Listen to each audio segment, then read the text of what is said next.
The sun had already begun its slow descent across the horizon when the man pulled into the quiet cul-de-sac.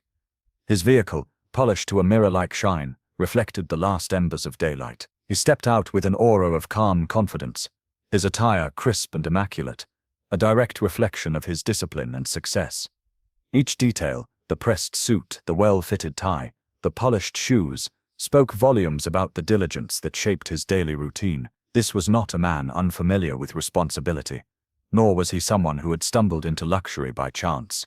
Years of relentless commitment, long nights at the office, and countless sacrifices had laid the foundation for the life he now lived. His residence was not just a house, but a symbol of accomplishment, one of the most distinguished properties in the neighborhood. A sweeping driveway curved gracefully toward the entrance, where manicured hedges framed the walkway, and tutted architectural details reflected both sophistication and prestige. For him, returning home after a long day was more than a routine. It was a quiet acknowledgement of the journey that brought him here, a reminder of battles fought and won in boardrooms and beyond. Neighbors who had lived there long enough recognized the familiar sight of his return, often with a nod or wave exchanged from across the street. Some admired his presence, associating him with ambition fulfilled, while others simply acknowledged him with casual politeness. Yet, despite the comfort of this routine, the act of walking back into one's own home should be as unremarkable as breathing. It was supposed to be an ordinary moment, a man re-entering the sanctuary he worked tirelessly to build, but beneath the surface of this seemingly simple act lay a deeper truth.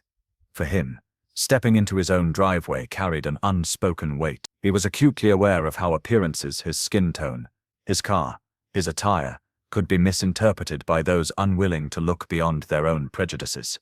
Where others saw an accomplished professional, some might choose to see only what confirmed their bias. He had learned long ago that dignity and success did not shield him from being questioned in spaces he rightfully belonged to. And so each evening when he pulled into that driveway, there lingered a subtle readiness, a quiet vigilance born from experience. On this particular day, his mind was on dinner, relaxation, perhaps a moment to unwind after hours of deadlines and decisions. He carried himself with his usual composure, his hand reaching for the keys in his pocket as he approached the grand doorway. The faint sound of cicadas hummed in the background, a reminder of suburban stillness. Yet this moment of calm was not to remain untouched, for unseen eyes were already upon him, misinterpreting his presence, twisting the narrative of his arrival into something sinister. The community itself was young, its streets paved not long ago, with homes that still carried the scent of fresh construction. It was a place designed for comfort and order, the kind of neighborhood where lawns gleamed in perfect symmetry and mailboxes matched with precise uniformity. Families had eagerly moved in, drawn to promises of safety, exclusivity, and the prestige of living within a gated enclave. But with such order came oversight, and with oversight came the ever-watchful influence of the Homeowners Association, an entity that thrived on rules, appearances, and control. The HOA in this particular community was especially vigilant. Its members prided themselves on preserving the neighborhood's pristine image, often boasting about strict enforcement of guidelines. They monitored everything from the shade of paint a homeowner could choose for their shutters, to the exact height of hedges lining the yard. What might have seemed trivial elsewhere was taken with grave seriousness here, where community standards were held above all. To many residents this offered reassurance, a sense that property values would remain high and that order would always prevail. But for others, it was suffocating, a constant reminder that individuality had to bend beneath the weight of conformity. It was into this environment that the gentleman had settled years earlier, his choice rooted not in the HOA's rules, but in the elegance of the home and the promise of tranquility. He had complied with regulations where necessary, ensuring his residence never attracted unwanted attention from the association. For the most part, he remained detached from its internal politics, uninterested in the debates over lawn ornaments, or the arguments about driveway stains that so often consumed the monthly meetings. His life was fuller, his priorities larger than the minutiae of neighborhood squabbles. Still, he understood the HOA's influence. He knew how new members, eager to assert themselves, sometimes wielded its authority like a weapon. And he also knew that within such a system, appearances mattered more than truth. In a community where people measured respect through conformity, it was easy for suspicion to fester against anyone who did not fit neatly into their narrow expectations. The arrival of new residents often brought a shift in energy. Fresh faces sought to establish their place, to make themselves known, sometimes by overcompensating with zeal in enforcing rules or voicing concerns about imagined threats. In this setting, the line between vigilance and intrusion was thin, and those with a predisposition towards suspicion often blurred it without hesitation. The gentleman had never had trouble with his neighbors before. In fact, many had come to see him as a cornerstone of stability in the street, a silent yet reassuring presence who exemplified success without arrogance. Yet, the dynamics of an HOA meant that it took only one individual, one new and overly zealous resident, to distort perception. That was the environment he lived in, an environment where a stranger with a clipboard, or even just a misplaced sense of entitlement, could question his right to exist peacefully in his own home. This community, though outwardly polished, carried beneath its surface the quiet tensions that arise when governance overlaps with personal bias. For most, the HOA was simply an administrative body concerned with lawns and fences. For others, it became a tool of exclusion, a way to draw invisible boundaries of who belonged and who did not. And on this particular evening, within the gates of this pristine neighborhood, that very tension was about to surface with unsettling clarity. She was new to the neighborhood, her moving boxes still piled in the corners of her living room, her curtains barely hung, and her sense of belonging still fragile. For 2 weeks she had walked the sidewalks of the community, eager to acclimate, to establish herself as not just a resident, but as someone who mattered.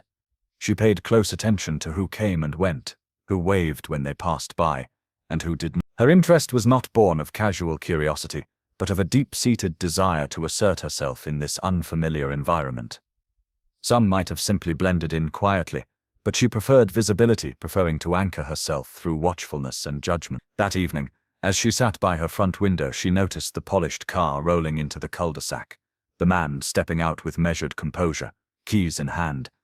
To any seasoned neighbor, it was a familiar sight, but to her, it was unfamiliar, and unfamiliarity bred suspicion. She told herself she was being vigilant, that she was fulfilling some unspoken duty as a guardian of the community. Though in truth her gaze lingered longer than it should have, her thoughts shaped less by concern and more by assumption. Her mind worked quickly, stitching together narratives from scraps of perception. She did not recall seeing him before, though her time in the neighborhood was brief. To her, that absence of recognition was evidence enough to question his belonging. She overlooked the possibility that he had been living there long before she had even arrived. Instead, her thoughts narrowed on the belief that something was amiss. His presence, his quiet confidence, his stride toward the grand doorway, all of it, to her, looked out of place. She prided herself on being observant, the kind of person who noticed details others might dismiss. Yet, observation twisted by bias often leads to distortion, and what she saw was not the reality of a homeowner returning to his sanctuary, but the caricature of a trespasser, someone out of alignment with the image of the neighborhood she was constructing in her mind. The very things that spoke of his success, the tailored suit, the refined demeanor, the luxury car, were, in her imagination, out of sync with the narrative she wished to believe. 2 weeks in a new place had given her little authority, but she grasped at whatever threads of control she could find. Watching him walk toward the door, she felt a surge of purpose, as though this moment granted her an opportunity to assert her presence in the community. She was no longer a newcomer if she positioned herself as a protector, someone who noticed things others might overlook. And so, as her eyes followed his every move, she convinced herself that vigilance was duty, and duty justified suspicion. In that instant, her sense of self-importance began to swell, a fragile ego attaching itself to the illusion of authority. To her, this was not just a man returning home, it was a test of her watchfulness, an unspoken challenge to demonstrate that she could protect the sanctity of the neighborhood she had barely begun to know. Suspicion, once seeded, grows rapidly in the minds of those who crave control. For her, the man's calm entry into his own home was not a sign of comfort or belonging, but something to be questioned. She did not ask herself the simplest of questions. Why would someone in broad daylight, dressed with precision, pull into a driveway openly and attempt to enter a house that was not theirs? Instead, she leaned fully into her suspicion, choosing to interpret his every action through the lens of doubt. Her newness to the community became the fuel for her mistrust. She had not seen him before, and therefore, she concluded, he could not be legitimate. The fact that other residents might know him, that his presence might be a long-standing fixture of the neighborhood, did not cross her mind. In her haste to define her environment, she created invisible boundaries of who belonged and who did not. And she placed herself in the role of gatekeeper. She had heard stories of break-ins in suburban neighborhoods, tales passed from one homeowner to another, cautionary anecdotes of strangers appearing where they did not belong. These stories lingered in her mind like shadows, and she projected them onto the man in the driveway. Yet, the very clarity of his ownership, the confidence with which he carried himself, the familiarity with which he approached the house, did not sway her perspective. Her suspicion was not rational, but emotional, rooted in assumptions that had little to do with reality. The image of him unlocking the door should have been conclusive proof of his belonging, yet in her mind it became part of the supposed ruse. She imagined elaborate scenarios. Perhaps he had stolen keys, perhaps he had studied the routine of the real homeowner, perhaps this was all part of a clever deception. These thoughts, absurd in their implausibility, gave her justification for her doubt. She convinced herself that she was not only right to be suspicious, but obligated to be. Her suspicion was also fed by something she did not acknowledge aloud, her discomfort with difference, his presence, his identity, his very existence in a space she subconsciously reserved for a narrow image of community, unsettled her. Instead of questioning her own bias, she masked it under the language of vigilance and protection. She told herself she was acting for the safety of the neighborhood, when in truth she was acting on prejudice dressed up as concern. The irony was sharp. While he embodied the very success and stability that homeowners associations often idealize, she perceived him as a threat to the very order she valued. The manicured lawns, the symmetry of the houses, the rules about paint colors and hedges, none of that mattered in the face of her suspicion. To her, his ownership was invisible, erased by the lens through which she chose to view him. Even as he stood at the door, key in hand ready to re-enter the home that was rightfully his, she felt compelled to intervene, convinced that she was catching something others had missed. Her suspicion had grown so quickly, so firmly, that no amount of evidence could unroot it. In her mind, she was certain something was wrong, and she was the one who had the courage to act upon it. The man had barely stepped onto the pathway leading to his front door when she appeared. It was abrupt, almost theatrical. The way she moved across the street, her voice already primed with accusation before she had even reached him. There was no hesitation, no pause to inquire, no soft approach of neighborly courtesy. Instead, her stride carried the certainty of someone convinced they were in the right, and her words followed the rhythm of suspicion sharpened into confrontation. She did not ask who he was, she demanded to know what he was doing. The tone was clipped, authoritative, in a way that betrayed not confidence, but insecurity masked as control. Her eyes scanned him as though dissecting his presence, her gaze moving from his suit to his keys, then to the door he was about to open, searching for inconsistencies. Where none existed, the mere act of his existence on his own property became in her mind grounds for questioning. He stopped, caught between disbelief and composure. There was a part of him that wanted to dismiss her, to walk past her without a word, because in truth he owed her no explanation. He understood the weight of such confrontations, the way silence could be twisted into suspicion, the way dignity could be misread as arrogance. He took a breath, steadying himself, knowing this was not the first time he had been placed in such a position, though he had hoped such experiences were behind him. Her words came quickly, sharp with assumption. She had never seen him before. She knew everyone who lived there, and he most certainly did not belong. Her declarations poured out as though her brief 2-week residence had given her mastery of the entire community, as though familiarity with faces was the sole measure of ownership. She did not stop to consider that her knowledge of the neighborhood was shallow at best, that the man she was confronting had lived there longer than she had even been aware of the development's existence. Her approach was not cautious but aggressive, fueled by a misguided sense of vigilance. She stood in his path, forcing him into a conversation he had not sought, her posture rigid, her eyes narrowed, her voice raised just enough to suggest she wanted others to hear. To her, the confrontation was not merely about him, it was about her establishing authority, about showing that she was watchful, that she was not afraid to act. Neighbors glanced through windows, some drawn by the rising volume, others accustomed to the occasional disputes that surfaced under the watch of the Homeowners Association. But this was different. This was not about a trash bin left out too long or grass growing an inch higher than regulation. This was a confrontation that struck at the core of belonging, and it played out in the middle of a driveway where ownership should have been beyond question. The man, standing before his own front door, listened to her accusation. His initial instinct to walk away was tempered by the reality that walking away might only embolden her narrative. If he ignored her, she could twist his silence into guilt. If he raised his voice, she could call it aggression. And so, he chose composure. He kept his voice calm, steady, deliberate, as he responded. But before his words could settle, she cut him off, her suspicion louder than his reason. The absurdity of the situation was plain, a homeowner being blocked from his own house by someone who had barely unpacked her boxes. Yet absurdity did not weaken her resolve. It strengthened it. She had made up her mind, and in her mind, she was the protector, the one who had caught an intruder in the act. The accusation came not as a question but as a declaration. Her voice rose with the kind of certainty that leaves no room for doubt. "You don't live here," she asserted, her finger pointing toward the front door as though the house itself would side with her. "You're trespassing. You're trying to break in." The words cut through the stillness of the evening, heavy with implication. For a moment, time seemed to pause, as if the neighborhood itself were holding its breath. The man stared at her, disbelief flickering across his expression. To be accused of trespassing on his own property was not only insulting but surreal, a reality twisted into fiction by the force of her presumption.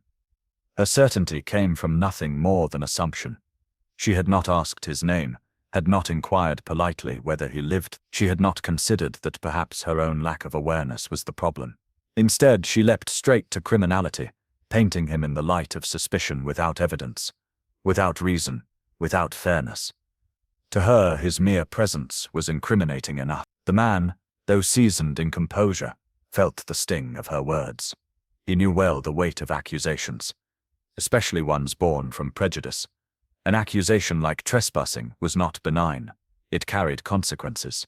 It carried danger. In communities like this, words could summon authority in an instant, and once authority was involved, perception could become reality. He was not just being accused of a minor misstep, he was being framed as a threat to the very home he had built. Her voice carried across the cul-de-sac, intentionally loud, projecting her suspicions to anyone who might be listening. She wanted witnesses, not the truth, but to her version of it. She wanted others to see her as vigilant, as someone unafraid to call out wrongdoing. She ignored the reality that the only wrongdoing was her intrusion into his life, her refusal to accept the evidence that stood before her in the form of keys, familiarity and confidence. To her, the sight of him fitting his key into the door was not confirmation of ownership, but the boldness of a trespasser. She twisted logic to suit her fears, transforming every piece of proof into fuel for her accusation. If he was calm, it meant he was cunning. If he had a key, it meant he must have stolen it. If he stood his ground, it meant he was dangerous. In her mind, there was no scenario in which he belonged, because she had already decided he did not. He attempted to explain, his tone measured, his words carefully chosen. He told her plainly that this was his home, that he had lived here for years, that he was returning from work as he did every evening. But she waved his words away with a dismissive gesture, refusing to entertain the possibility that she might be wrong. Her accusations grew louder, her insistence more forceful. "I know everyone in this neighborhood," she declared again, though her claim was laughable in its impossibility after only 2 weeks of residence.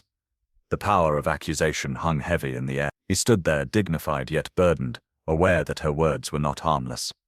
In the wrong ears, they could summon consequences he did not deserve. And she, intoxicated by the sound of her own authority, pressed forward, convinced that she was in the right, blind to the irony that she was the one trespassing, not onto property, but onto the dignity of the man who lived there. He steadied his breath before responding, understanding that the weight of his words had to be measured carefully. Raising his voice, even in justified anger, would only feed into the false narrative she had already begun constructing. Instead, he spoke with the kind of patience learned through years of navigating situations where dignity had to shield against prejudice. His voice was level, carrying neither panic nor aggression, only a simple assertion of truth. He told her plainly that this was his home, that he had lived there well before her moving truck ever arrived, that the keys in his hand were his, and his alone. Each word was deliberate, a calm refusal to let her assumptions dictate the reality of who he was or what place he occupied. He gestured toward the house as he spoke, pointing to the familiar signs of ownership. The vehicle parked in the driveway, The personalized touches in the yard, the way his movements carried the ease of someone intimately connected with the property. But her eyes refused to see these things as proof. Still, he explained, because silence in that moment would have been misinterpreted as guilt, and he would not allow her version of events to stand uncontested. Her response came swiftly, dismissing everything he had just said with a wave of her hand and a tight shake of her head. "That's impossible," she insisted, her tone sharp with certainty. "I've never seen you before." To her, absence of familiarity equated to absence of belonging, as though her brief 2 weeks of observation outweighed his years of residency. Her claim was hollow, built on nothing more than her limited perspective, yet she delivered it with the arrogance of authority. She repeated herself again, louder this time, as if repetition could transform presumption into fact. Her words carried the weight of dismissal, not only rejecting his explanation but erasing his presence entirely, as though his existence in the community could not predate her awareness of it. Neighbors who had indeed seen him countless times before would have recognized the absurdity, but she clung to her narrative as though it were unshakable truth. His composure, instead of persuading her, only deepened her suspicion. To her, calmness was not proof of innocence, but evidence of cunning, a trickster's act to mask wrongdoing. She turned her disbelief into certainty, her certainty into accusation, shutting the door to reason even as he stood before his own. From behind curtains and through slightly opened blinds, long-time residents observed the unfolding exchange with quiet recognition. To them, the sight of the man arriving home was as ordinary as the evening breeze. They had seen him countless times, waving in passing, exchanging brief pleasantries, or simply acknowledging his presence with the familiarity that grows over years of shared space. His home was undeniably his, marked by the consistency of routine and the ease with which he carried himself in the neighborhood. There was no question, no hesitation, no shadow of doubt in their minds.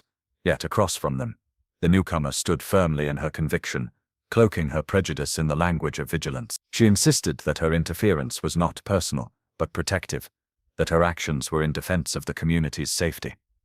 Her words painted her as a guardian, a self-appointed sentinel, who believed suspicion alone was enough to justify confrontation. To her, the man was not a neighbor but a potential intruder, and by acting, she convinced herself she was preserving order, rather than disrupting peace. Her hand trembled not with fear but with adrenaline, as she pulled out her phone, the glow of the screen illuminating her determined expression. The man stood only a few steps from his front door, still holding his keys, still attempting to maintain the composure that the moment demanded. Yet she ignored the obvious signs of ownership, preferring instead to feed her imagination with a false story of criminal intent. Her thumb hovered briefly before pressing the call button, her voice quickly turning urgent as the line connected. She described the scene not as it was but as she wished others to perceive it. To the dispatcher, she painted a picture of a suspicious figure attempting to force his way into a home, omitting every detail that pointed to the reality that he belonged there. She did not mention the car in the driveway that matched the garage, the mail with his name on it that filled the box, the familiarity with which he carried himself. Instead, she sharpened her voice with the cadence of alarm, injecting urgency into her words. "Yes, I think someone is breaking in," she declared, her tone leaving little room for doubt. Each phrase she uttered carried weight, for she knew the power of language when speaking to authority. She amplified her assumptions, framed her suspicions as fact, and wrapped them in the guise of civic duty. The truth mattered little in that moment. What mattered was the narrative she was constructing. A narrative where she was the vigilant neighbor who caught danger before it spread, the protector of her community against those she deemed out of place. As she spoke, she kept her eyes fixed on him, gauging his reaction, searching for signs of guilt where none existed. The man, realizing now that this was no longer a matter of conversation but one of escalation, stood still, his mind already moving ahead to what was about to unfold. He knew the consequences of her call could stretch far beyond inconvenience. A single misrepresentation to law enforcement could invite danger into a space that should have been his refuge. The weight of history, of countless similar situations where innocent men had been misjudged, pressed heavily on his shoulders. Meanwhile, she paced slightly, as if her movement would emphasize the urgency of her fabricated story. Neighbors looked on with unease, some shaking their heads at her audacity, others quietly worried about the potential fallout of her actions. A few even considered stepping outside to intervene, but hesitation held them back, They feared becoming entangled in a confrontation that was rapidly spiraling beyond the bounds of neighborly dispute. Her voice grew louder as she gave the dispatcher the address, her words clipped with certainty. "I've never seen him before. He's trying to get in. Please hurry." By the time she ended the call, she carried herself with the triumph of someone who believed they had acted decisively. Her shoulders squared, her gaze unwavering. She had summoned authority to back her claim, and in doing so, she escalated the encounter into something far greater than it needed to be. The man, however, understood with chilling clarity that her call had rewritten the scene in the eyes of those who would soon arrive. To them, he would not appear as a homeowner returning from work, but as the suspect she had described. The burden would fall on him to dismantle her lie, to prove his innocence against the weight of her accusation. He could have turned the key in the lock, stepped inside, and closed the door behind him, retreating into the sanctuary of his own living room. But he understood that such an action, innocent as it was, would likely be twisted by her narrative. If officers arrived to find the door closed, they might believe her story of a break-in, might assume he was hiding or barricading himself inside. He knew too well that perception often outweighed truth in such situations, and so he made the difficult choice to remain outside, standing firmly in the open, visible and composed. Every movement was calculated. He placed his keys back into his pocket with deliberate slowness, ensuring there was nothing sudden that could be misinterpreted. His hands remained visible, his posture upright but non-threatening. He stood not as a man at ease in his own space, but as one preparing for scrutiny, aware that he would be judged not on facts but on appearances. The decision to wait outside was not a surrender of his rights, but a strategy of survival. Minutes stretched longer than they should have, the quiet suburban street carrying a heavy tension. The fading daylight cast long shadows across the driveway, and in that stillness, the man bore the weight of anticipation. He was waiting not just for officers but for the opportunity to defend his identity, his ownership, his very belonging in the place he had called home for years. She, meanwhile, mistook his decision to wait as further validation of her suspicions. To her, his calmness was unsettling, his patience suspicious. She whispered to a neighbor who had stepped outside, insisting that his composure was part of the deception. "See how he's just standing there? He's trying to act innocent," she said, her voice dripping with false certainty. The neighbor, who knew better, gave her a look of disbelief, but said nothing, reluctant to inflame the situation further. The man kept his gaze steady, occasionally glancing toward the street for the approaching headlights he knew would soon arrive. His mind replayed the events that had led to this point, each detail a reminder of how quickly ordinary moments could transform into ordeals. What should have been a peaceful evening had now become a stage where his character and his rights would be put on trial before strangers in uniform. He thought of the countless stories that mirrored his own, where men like him had faced suspicion for nothing more than existing in spaces others could not reconcile with their presence. He thought of how fragile dignity could become under the weight of accusation, how easily the truth could be obscured by perception. Yet even with these thoughts pressing on him, he held his ground, choosing composure over confrontation, patience over provocation. From a distance, the faint wail of sirens began to echo, carried on the evening air. It was not loud yet, but it was enough to tighten the tension in the scene. She straightened immediately, her expression shifting into one of vindication, as though the sound confirmed her righteousness. The man, however, felt the sound differently. For him, it was not reassurance, but a reminder of the precariousness of the situation, of the careful balance he would need to maintain in the minutes ahead. He took another breath, steadying himself, his eyes fixed on the street where the flashing lights would soon appear. He was resolved to face what was coming, not because he owed her an explanation, but because he had no choice but to defend the truth of his presence in the very place he had worked so hard to call home. The glow of red and blue lights spilled across the quiet cul-de-sac, washing over mailboxes, fences and neatly trimmed hedges. The hum of engines and the sudden glare of headlights cut through the stillness of the evening, transforming the calm suburban street into a stage of tension and uncertainty. For the man standing in his driveway, the arrival of law enforcement was not just a moment of relief, nor simple inconvenience. It was the climax of a narrative not of his making, one where he was forced into the role of suspect. The officers stepped out of their vehicles with the urgency expected of men and women responding to a call of an active crime. Their hands rested near their belts, their eyes scanning the surroundings, alert for danger. In their minds, they had been dispatched to stop a burglary in progress, and so they approached with caution, their voices firm, their presence heavy. Their training demanded vigilance, but the very premise of their arrival, that a man was forcing his way into a home, cast him in an instant shadow of suspicion. He stood perfectly still, visible beneath the flashing lights, his posture controlled, his hands raised slightly to show he held nothing. He did not move quickly, nor did he attempt to retreat toward his door, though it would have been his right. Instead, he remained where he was, understanding with sobering clarity that any sudden motion could be interpreted as aggression or guilt. His calmness was not only composure but a shield, a silent plea for fairness in a situation already steeped in misrepresentation. The lead officer called out, his tone demanding, asking who he was and what he was doing there. The man responded with deliberate clarity, introducing himself not just by name but with the assurance that this was his residence. He gestured toward the home, toward the car in the driveway, toward the details that screamed of ownership. His voice did not waver, though inside he carried the weight of knowing that truth alone was not always enough to dismantle suspicion. Behind him, the neighbor who had made the call stood proudly at a distance, arms folded, wearing the expression of someone who believed vindication was at hand.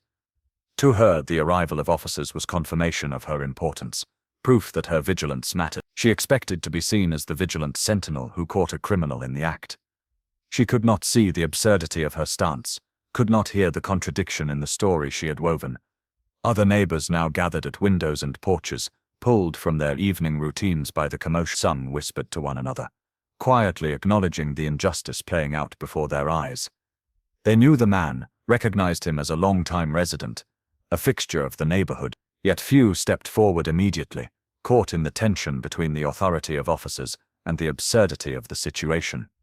They watched, waiting, hoping reason would prevail. The man stood surrounded by flashing lights, and suspicion, a homeowner forced into the posture of a defendant. Every second stretched long, each word he spoke carrying the heavy responsibility of dismantling a lie that had already taken root in the minds of those who had come to investigate. He knew that proving himself was no longer optional.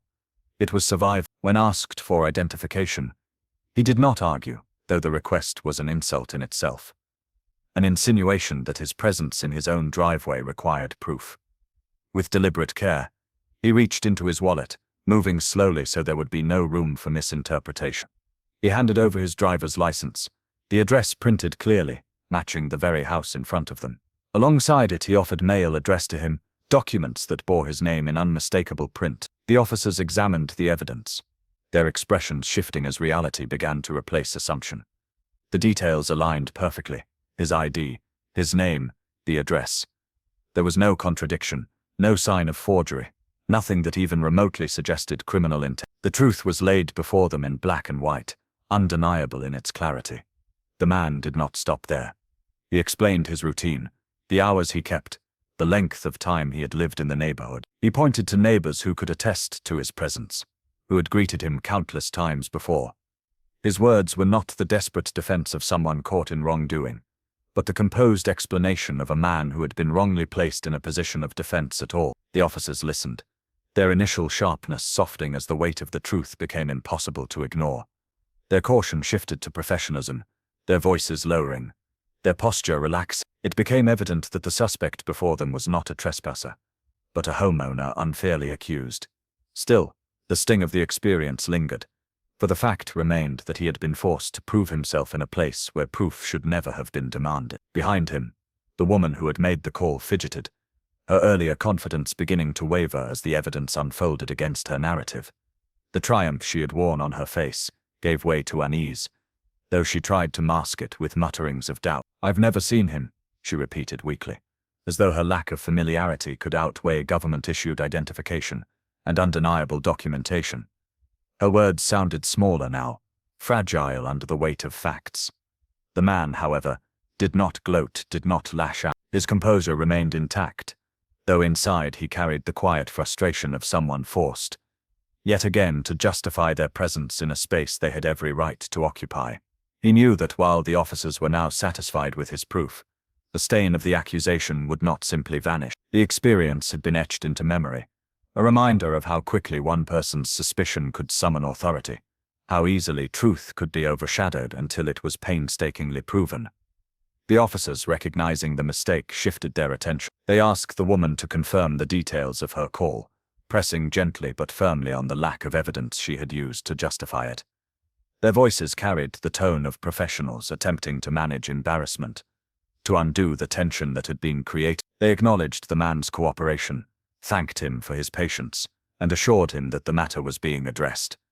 But none of this erased the fact that he had been forced to stand in the glow of flashing lights, treated as a suspect before being recognized as a rightful homeowner. The scene stood as a stark contrast between perception and reality, between the unfounded suspicion of one newcomer and the undeniable truth carried in documents, in routine, in the familiarity of neighbors. He had offered proof without hesitation, because hesitation in that moment was a luxury he could not afford. Each movement, each word, each piece of paper handed over was an act of necessity. The price he paid to reclaim ownership of the narrative that had been twisted against him. Though the evidence cleared him beyond question, the weight of the ordeal remained. The flashing lights still painted his home in the glow of accusation. The neighbors' watchful eyes still bore witness to the indignity of the moment, and the memory of having to prove himself in his own driveway would linger long after the officers left. He had established the truth, but the burden of having to do so was one he should never have carried at all. After careful inspection of his identification and matching it with the details of the residence, the officer's posture shifted from guarded vigilance to acknowledgement. The man's composure and the clarity of the evidence left no room for lingering doubt. The address on his license aligned perfectly with the numbers fixed on the front of the house, and the documents he offered, some retrieved from his car and others from the neatly arranged mail, bore his full name alongside that same address. Each piece of proof reinforced what had been true all along, that he was no trespasser, no intruder, but the owner of the very property he was standing in front of. The officer holding his identification gave a subtle nod, passing it back with a tone noticeably softer than before. The clipped commands and sharp caution of their initial approach began to dissolve, replaced with measured respect. One of them apologized for the inconvenience, though the words felt inadequate compared to the ordeal he had just endured. It was not inconvenience. It was humiliation. The indignity of standing outside his own home as though it were a crime scene, waiting for others to validate what should have been beyond question. For the officers, protocol dictated that they respond as they had. The call had come in as a suspected burglary in progress, and they had no choice but to approach it with seriousness. Yet as they looked around at the house, the vehicle in the driveway, the evidence laid before them, it became increasingly clear that the real issue was not the supposed crime, but the caller who had fabricated it in her mind. They recognized that the gentleman had been cooperative from the first moment, his calm demeanor and steady voice contrasting sharply with the panicked urgency of the report that had summoned them. He stood silently as they conferred among themselves, their words low but audible enough for him to gather their acknowledgement of the mistake.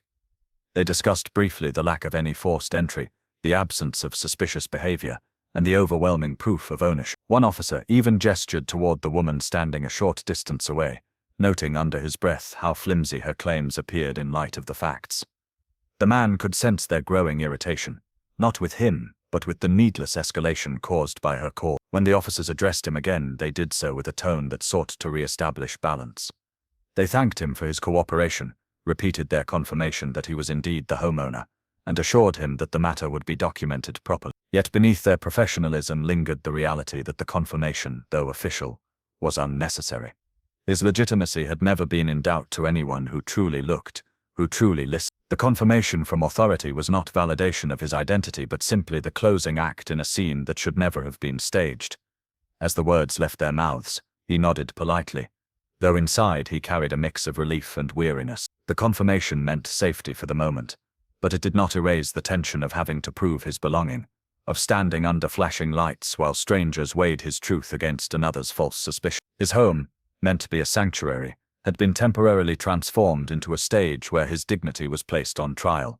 While the officer's confirmation brought resolution to his standing, it shifted the weight of the scene directly onto the woman who had started it all. Karen, who only minutes earlier had stood with the bravado of self-righteousness, now found herself shrinking under the scrutiny of authority. Her voice, once loud with accusation, faltered when the officers turned to question her. They asked her to recount exactly what she had seen, pressing her for details that could support the call she had made. She repeated her claim that she had never seen him before, that she was sure he did not belong. But the repetition no longer carried conviction. It sounded hollow, desperate, an excuse unraveling beneath the weight of truth. Her attempt to justify herself revealed more about her assumptions than about any supposed threat. She admitted she had only lived in the neighborhood for 2 weeks. Admitted she had not spoken to other residents before calling. Admitted that her decision was based solely on unfamiliarity and instinct. With each admission, her authority crumbled, and the officer's expressions hardened with disapproval. What she had presented as vigilance was revealed as recklessness. What she had claimed was protection now exposed as prejudice wrapped in false concern. Neighbors, who had remained hesitant to intervene before, began to step forward now. Some voiced their recognition of the man, confirming that he was not a resident, but a long-standing one, respected and familiar to those who had been there longer. Their words cut through the silence like quiet indictments, each testimony further isolating Karen in her error. The very community she had claimed to protect now looked at her with suspicion, frustration, even disgust. Her embarrassment grew more visible as the weight of collective judgment settled upon her. Her shoulders stiffened, her eyes darted nervously, her earlier confidence dissolving into defensiveness. She attempted to mask her discomfort by insisting she had only been trying to help, that she had acted out of concern for the neighborhood, but the justification rang hollow, transparent in its weakness. Her actions had not safeguarded the community. They had disrupted it, casting a shadow of tension where none should have existed. The officers did not allow her excuses to pass unchecked. They reminded her of the seriousness of making false reports, of the resources wasted when law enforcement is summoned on baseless claims. They warned her of the potential consequences of repeating such behavior, their tone carrying the weight of official reprimand. Though they stopped short of formal charges, the sternness of their words left no doubt that her actions were unacceptable. Karen's face burned with humiliation, not only from the officer's censure, but from the realization that she had been exposed before her neighbors. She had sought validation, had hoped to be seen as a vigilant protector, but instead she stood as the embodiment of overreach and bias. Her name, already whispered in frustration, would now be remembered in the neighborhood for this very incident. The man, meanwhile, remained composed, his silence more powerful than any words he could have spoken. The contrast between his dignity and her unraveling only magnified the injustice of the ordeal. The neighbor's eyes, once uncertain as the scene unfolded, now carried sympathy for him and quiet reproach for her. She had not only embarrassed herself but fractured the very sense of community she had claimed to defend. The silence that had hung over the cul-de-sac began to break as voices rose from porches and sidewalks, steady and deliberate. One by one, neighbors stepped forward, some speaking directly to the officers, others addressing the man himself with nods of reassurance and words of solidarity. Their presence was no longer passive observation but active declaration, a collective rejection of the narrative Karen had tried to impose. They affirmed his place in the neighborhood, not only as a resident but as someone they respected, someone whose presence had been woven into the fabric of their daily lives, long before her arrival. A woman from across the street recalled seeing him each morning as she collected her paper, waving at him as he headed to work. Another neighbor described their brief conversations about weather and lawn care, small but meaningful exchanges that marked him as a part of the community. Even the quiet elderly couple who rarely spoke beyond polite greetings nodded firmly when asked if they knew him, their gesture carrying more weight than any words Karen had offered. These voices did not simply defend him, they dismantled her accusations, piece by piece, laying bare the truth she had refused to see. For the man, hearing their support carried both relief and sadness. Relief because he was no longer standing alone, sadness because their defense was only necessary due to the baseless suspicion of one newcomer. He had lived there for years without issue, building a quiet trust with those around him, never needing to explain himself until now. And yet in this moment he was grateful for their willingness to step forward, to affirm what should have been obvious, to remind both him and the officers that he belonged here beyond question. Karen, on the other hand, shifted uneasily, under the weight of their disapproval. Every word of support for the man was an indictment of her actions, every nod of recognition another reminder of her isolation. Her attempt to cloak herself in the role of protector crumbled as the community itself rejected her claim. What she had framed as vigilance was revealed as alienation. What she had called protection was now condemned as intrusion. She had not defended the neighborhood. She had divided it, placing herself at odds with those she had sought to impress. The officers too took note of the neighbors' unified voices. Their testimonies reinforced the confirmation already evident in the man's documentation, solidifying beyond doubt that Karen's call had been baseless. It was one thing for proof to come from papers and identification. It was another for it to come from the very people who lived beside him. This outpouring of support made it impossible for her to hide behind ignorance. Impossible to frame her suspicion as anything other than the product of prejudice and assumption. The unity of the neighborhood created a quiet but undeniable sense of justice. Though they could not undo the humiliation he had endured, their rallying around him restored some measure of dignity. They showed him that he was not alone, that the suspicion of one did not outweigh the acceptance of many, that the truth of his belonging was not only written on documents, but etched into the daily fabric of community life. In the days that followed, the cul-de-sac no longer returned immediately to its usual stillness. The confrontation lingered in conversations whispered over fences, discussed at kitchen tables, and debated in community meetings. What had begun as a single false accusation had exposed something deeper, something uncomfortable yet undeniable, the presence of racial bias, and the ease with which it could manifest under the guise of protection. Neighbors who had witnessed the incident firsthand could not shake the image of a man standing under flashing lights in front of his own home, forced to prove his right to exist there. The injustice was too sharp, too blatant to ignore. Parents discussed it with their children, explaining why suspicion without cause was dangerous, why assumptions based on appearance could carry devastating consequences. Older residents reflected on times when similar incidents had gone unchallenged, recognizing now the need to confront them rather than dismiss them as isolated misunderstandings. Community leaders took notice as well, urging residents to attend meetings where the subject of profiling could be addressed openly. Conversations grew more candid, less filtered by the politeness that often kept such issues buried. People spoke about the discomfort they felt watching Karen's certainty unravel, about the shame of realizing that bias could find its way into their neighborhood so easily. They acknowledged the privilege of those who never had to worry about being mistaken for criminals in their own homes, and they listened as others shared the weight of always having to prove themselves in spaces they rightfully belonged. The man at the center of the ordeal became a symbol not of victimhood but of resilience.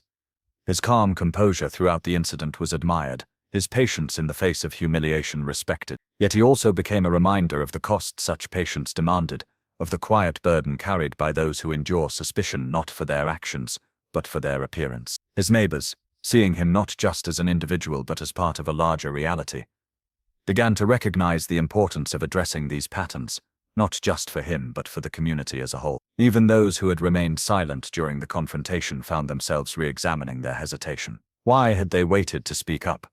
Why had they left him to defend himself until the proof was undeniable? Their self-reflection led to discussions about allyship, about the responsibility of neighbors not only to recognize injustice but to challenge it when it arose.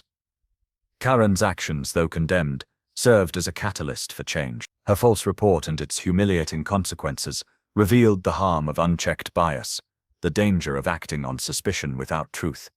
Though she bore the brunt of embarrassment, her behavior opened the door for uncomfortable but necessary conversation. The neighborhood, once content with surface-level harmony, now found itself confronting deeper issues that could no longer be ignored. The officers, too, became part of the larger conversation.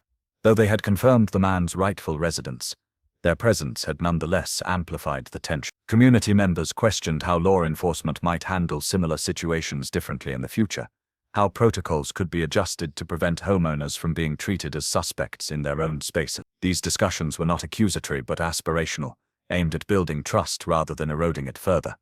Through these conversations, the neighborhood began to evolve.